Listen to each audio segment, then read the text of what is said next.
अस्सलामु अलैकुम वरहमतुल्लाहि वबरकातुहू। बरेली में एक कब्र बड़ा चर्चा का विषय बनी हुई है।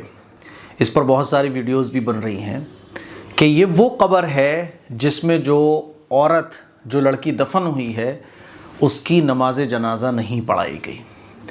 तो आखिर ये कौन लड़की है और इसकी नमाज जनाजा क्यों नहीं पढ़ाई गई? हो सकता है कि आप लोगों ने ये खबर पहले से देख ली हो, लेकिन इस सिलसिले में कुछ बड़ी अहम और ज़रूरी बातें हैं जो मैं आप लोगों से डिस्कस करने जा रहा हूं, और इन पहलुओं पर कोई रोशनी नहीं डालता है, इसीलिए आपको ये वीडियो पूरी देखना बहुत ज़रूरी है।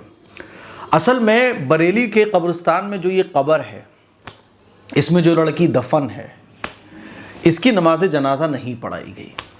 ना इमाम साहब ने नमाज जनाजा पढ़ाई। ये जिस मस्जिद में गए जिस मौलाना से बात की, यहाँ तक के बरेली शरीफ का जो मज़ार है अहमद रज़ा ख़ान साहब का, उस मज़ार पे भी ये गए, वहाँ के दारुल इफ्ता से फ़तवा भी लिया, लेकिन नमाज जनाजा नहीं हो सकी। आखिर में पुलिस प्रशासन की मौजूदगी में उस इलाके के कब्रिस्तान में इस लड़की को दफन किया गया। अब इसकी नमाज जनाजा क्यों नहीं हुई? हुआ ये था कि इसने गैर मुस्लिम के साथ शादी की थी और अपने धर्म इस्लाम, अपने दीन इस्लाम को भी इसने छोड़ दिया था, और ये मुर्तद होकर गैर मुस्लिम के साथ शादीशुदा ज़िंदगी बसर कर रही थी। अब हुआ यूं कि ये बीमार पड़ गई और इसका इंतकाल हो गया, ये मर गई। इसके घर वाले इसकी बॉडी को लेके अब घर ले आए। अब जब घर ले आए तो मोहल्ले वालों को पता चला कि ये तो वो लड़की है जो गैर मुस्लिम के साथ भाग गई थी, शादी कर ली थी, जैसे भी की हो, और ये मुर्तद हो गई थी। तो जब मुर्तद हो गई थी तो मौलाना ने कहा कि भाई इसकी नमाज जनाजा तो होगी नहीं। मोहल्ले वालों ने कहा इसकी नमाज जनाजा में हम शरीक नहीं होंगे। घर वाले लड़की के जहाँ जहाँ लेकर गए उन्होंने मना कर दिया। यहाँ तक कि जिस चारपाई पर रखकर कब्रिस्तान ले जाया जाता है, वो चारपाई भी वापस ले ली गई। जब इन्होंने देखा कि ना तो मोहल्ले वाले सपोर्ट कर रहे हैं, ना कोई मौलाना तैयार हो रहे हैं, तो ये पहुँचे अहमद रज़ा ख़ान साहब के जब मज़ार है उस पर कि भाई फ़तवा लेते हैं। तो वहाँ के जो भी लोग हैं उन्होंने फ़तवा देने से भी यही कहा कि इसकी नमाज जनाजा नहीं होगी। फिर आखिरकार प्रशासन की मौजूदगी में कब्रिस्तान में इसको दफन कर दिया गया नमाज जनाजा के बग़ैर। मेरे अज़ीज़ भाइयों, मेरी बहनों, इस पर जो है ना लोग कमेंट कर रहे हैं कि बहुत अच्छा, बहुत बढ़िया हुआ, अच्छा हुआ कि इसकी नमाज जनाजा नहीं पढ़ाई गई। लोगों ने इस पर जो है ना, मैं ख़बर देख रहा था पूरी, तो उस पर लोगों ने अपने रिव्यू भी दिए हैं कि ऐसा ही होना चाहिए ताकि जो लड़कियां भाग जाती हैं, गैर मुस्लिमों के साथ शादियां कर लेती हैं, उनको थोड़ी सी अक्ल आए, लड़कियां थोड़े से होश के नाखून लें। लोग वाह वाह कर रहे थे कि भाई बहुत अच्छा, बहुत अच्छा, बहुत अच्छा। देखो, मसला तो यही है कि जो मुर्तद हो गया, जिसने दीन इस्लाम को छोड़ दिया, मुर्तद हो गया, गैर मुस्लिम हो गया वो, तो जाहिर सी बात है जब वो गैर मुस्लिम हो गया, वो मुर्तद हो गया, तो अब उसकी नमाज जनाजा नहीं होगी, उसको भाई दफन भी नहीं कर किया जाएगा। सही बात तो ये है कि घर वालों, जब वो मुर्तदी हो गई थी तो उसको लेके भी नहीं आना चाहिए था कि ठीक है भाई अब मुर्तद हो गई तो जिसने शादी की है वही देखेगा, अब छोड़ दो, भूल जाओ। लेकिन सिर्फ यही काम एक नहीं है कि अगर कोई मुर्तद हो जाए और खुदा ना खास्ता वो मर जाए मुर्तद होने की ही हालत में इस्लाम को छोड़कर, तो उसकी नमाज जनाजा ना पढ़ी जाए, उसको कब्रिस्तान में दफन ना किया जाए। ये तो बहुत बात के काम हैं। इससे पहले के बहुत सारे काम हैं।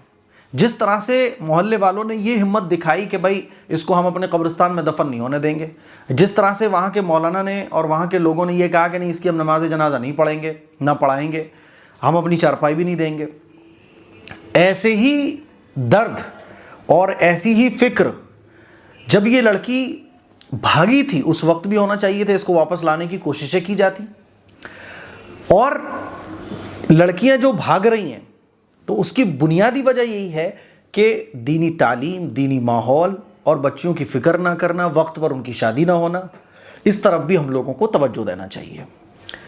सिर्फ ये एक पहलू नहीं है, और ये समझना कि इस तरह से नमाज जनाजा अगर इस लड़की की नहीं हुई तो बहुत सारी लड़कियां सबक हासिल करेंगी। भाई साहब, सबक कोई नहीं हासिल करेगा, आंखों पे पर्दे पड़े हुए ना, आपने उनकी तरबियत दीनी नहीं की, या जब वो गई तो आपने उनको वापस लाने की कोशिश नहीं की, जब वो पढ़ने जा रही थी या ये जो अफेयर वगैरह चल रहे थे तो आपने इतनी तवज्जो नहीं दी, और आपने बच्चियों की शादी की वक्त पर फिक्र नहीं की। कुल मिला के ये है कि ऑल ओवर चीज़ें, जो तरबियत का निज़ाम है, जो दीन इस्लाम तालीमात का निज़ाम है, इस तरफ भी हमें तवज्जो देना चाहिए। तो ठीक है, लेकिन ये बहुत लास्ट की चीज़ें हैं। ये वाक़यात इस तरह के पेश आने से पहले ही हमें वो कोशिशें करना पड़ेंगी ताकि इस तरह के वाक़यात पेश ही ना आएँ। अपने बच्चों की अच्छी तरबियत, वक्त पर शादी। जब इस तरह के वाक़यात पेश आते हैं तो ये तो बहुत बाद में पेश आते हैं। जैसे बारिश होती है ना, तो बारिश होने से पहले बादल आते हैं, तेज़ हवाएं चलने लगती हैं। इसी तरह से जब बच्ची हमारे किसी गलत काम में पड़ने वाली होती हैं तो उससे पहले बहुत सारी चीज़ें, निशानियाँ ज़ाहिर होने लगती हैं। तो मोहल्ले वालों को तब भी फिक्र करना चाहिए, माँ बाप को उस वक्त भी अवेयर रहना चाहिए कि भाई बच्ची हमारी आखिर अजीब अजीब तरह से क्यों चल रही है, रात रात भर ये मोबाइल में क्या कर रही है, ये जहाँ पढ़ने जाती है वहाँ का माहौल क्या है। बच्ची शादी के लायक हो गई तो उसकी फ़ौरन शादी करना चाहिए। अगर ये 10 घंटे दुनिया की तालीम पढ़ रही है तो इसका 1 घंटे दीनी तालीम का भी होना चाहिए। घर का माहौल हमारा दीनी होना चाहिए। भाई ये जिम्मेदारी भी तो माँ बाप की और मोहल्ले वालों की और मौलाना साहब की है। क्या सिर्फ यही जिम्मेदारी है कि जब लड़कियां भाग गई, मुर्तद हो गई, गैर मुस्लिमों से शादी कर ली, अब इंतकाल हो गया तो नहीं साहब नमाज जनाजा नहीं पढ़ाएंगे? भाई इससे पहले वो मुर्तद ना हो, वो गैर मुस्लिम के साथ शादी ना करे, इस तरह की हमारी कोशिशें भी होना चाहिए। ये कोशिशें तो बहुत बात की हैं। हमने अपने बच्चों की तरबियत की कोशिश कर ली, वो गलत रास्तों पर ना जाए इसकी भी हमने कोशिश कर ली, हमने अपने सारे काम पूरे किए, लेकिन फिर भी बच्चे बच्चियां गुमराही के और कुफ्र और मुर्तद के रास्ते पर पड़ गए तो फिर अलग मामला है। जैसे हज़रत नूह अलैहिस्सलाम का बेटा ईमान लेकर नहीं आया, हज़रत नूह अलैहिस्सलाम की बीवी ईमान लेकर नहीं आई, हज़रत आदम अलैहिस्सलाम का एक बेटा जिसने कत्ल कर दिया वो ईमान लेकर नहीं आया। तो लेकिन उस पर पैगंबर की मेहनत तो हुई, पैगंबर ने दावत दी, समझाया, पूरी कोशिश की, फिर उसके बाद वो मुर्तद हो गया तो अलग बात है। हमारा सीन ये है कि हम पहले कोई कोशिश नहीं करते, बच्चों की पहले फ़िक्र नहीं करते, बच्चे क्या कर रहे हैं, क्या जा रहे हैं, उनका दीनी तालीम का निज़ाम क्या होना चाहिए। हमारे भाई कोई भी अगर चक्कर किसी का चलता है और लड़कियां गैर मुस्लिम लड़कों के साथ भाग जाती हैं तो ऐसा थोड़ी ना होता है कि अब आज किसी लड़के से मिली और कल भाग गई। मुलाकात होती है, बात चलती हैं, 4-4 6-6 महीने इश्क मुआशक़े चलते रहते हैं, पता चल जाता है घर वालों को, लेकिन फिर भी आंखों पर पट्टी बांध कर हम बैठे रहते हैं। जब सब कुछ हो जाता है तो हम कहते हैं कि नहीं साहब नमाज जनाजा नहीं पढ़ाएंगे।